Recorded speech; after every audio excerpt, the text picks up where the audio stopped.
nih update-nya, lu seperti apa sih kabarnya, lu sekarang merambah dunia hukum ya? Iya. Gimana tuh? Sebenarnya emang dari dulu waktu saat dulu syuting stripping GGS juga sambil kuliah.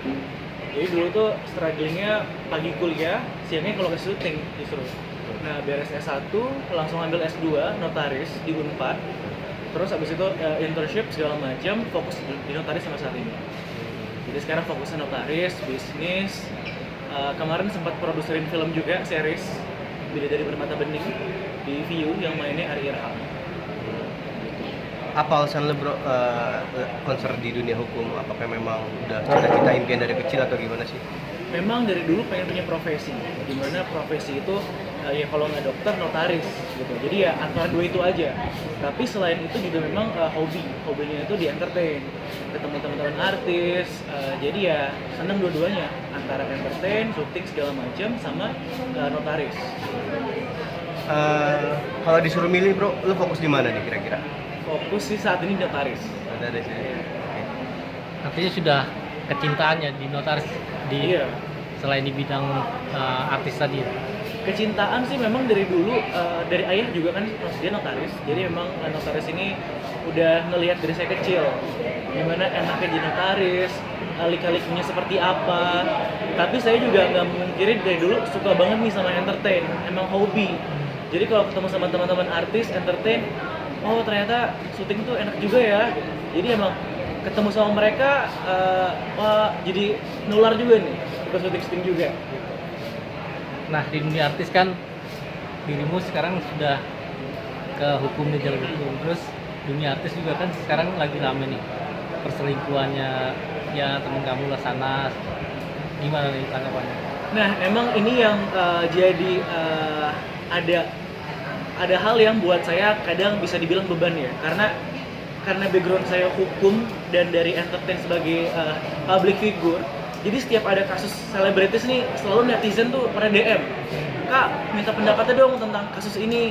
Karena emang saya di Instagram maupun di TikTok tuh suka bahas tentang hukum kan, konsultasi hukum segala macam. Jadi ya banyak follower saya yang minta pendapat hukum. Terlebih dari kemarin, itu dari semalam udah heboh banget pada minta pendapat masalah yang Kak Sanas sama Kak Randy ya. Nah memang itu apa ya, bisa dibilang saya sih cukup prihatin ya dengan kondisi apabila benar terjadi ya, cukup prihatin. Cuman dari sisi hukum sih tadi pagi saya sudah sempat bahas juga di story saya bahwa apabila hal tersebut, dugaan tersebut benar adanya, maka pidananya apa sih gitu loh. Itu juga bisa jadi pelajaran buat teman-teman semua, nggak hanya buat public figure aja, tapi di luar teman-teman kalangan yang di luar public figure juga itu jadi pelajaran bahwa kalau perselingkuhan tuh ada efek hukum pidananya loh, bahwa ternyata kita kalau berselingkuh itu bisa kena pidana 9 bulan, menyalahi aturan pasal 284 KUH pidana. Itu jika kedua belah pihak ada yang dilaporin ya? Atau gimana? Jadi kalau penjabarannya pasal tersebut? Di pasal 284 KUH pidana itu mengenai perzinahan sebenarnya. Jadi pasalnya itu mengatur tentang perzinahan, di mana apabila yang bisa melapor itu hanya pihak yang dirugikan.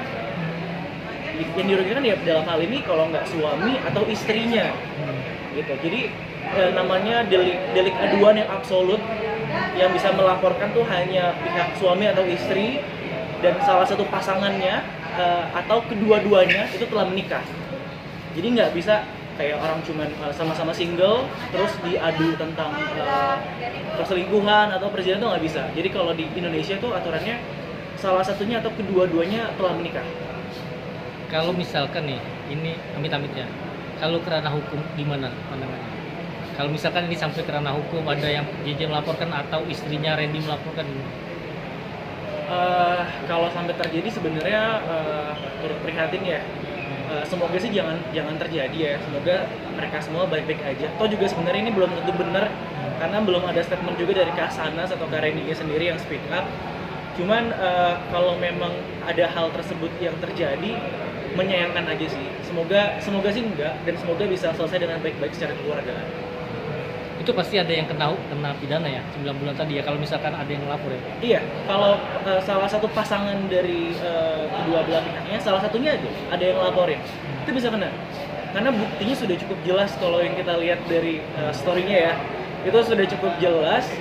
Tapi nggak tahu nih benar atau enggaknya. Itu pihak penyidik yang bisa menentukan, hakim yang bisa memproses, yang mendakwa. Nah itu kita tunggu aja sih ke depannya kayak gimana. Bro, perselingkuhan itu masuknya pidana perdata sih. Perselingkuhan. Nah, yang tadi kalau di pasal 284 KUH pidana itu pidana masuknya. Itu pasalnya mengatur tentang perzinahan. Jadi bukan perselingkuhannya, perzinahannya. Nah, pasal itu bisa diterapkan kalau salah satu atau kedua-duanya sudah menikah.